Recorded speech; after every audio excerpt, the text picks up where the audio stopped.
இவனுங்க வரதுக்கான இந்த ட்ரிப்பை புக் பண்ண. நம்ம 2 பேரும் போய் என்ன பண்ண போகிறோம்? இங்கே உன் கூட டைம் ஸ்பெண்ட் பண்ண முடியலன்னு தான் நான் அவனை கடத்திட்டு போகிறேன்.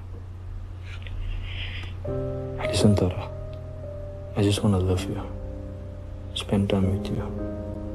நம்ம ஒன்றுமே பண்ண தேவையில்ல, உட்காந்து பேசினாலே போதும். நீயும் நானும் மட்டும்.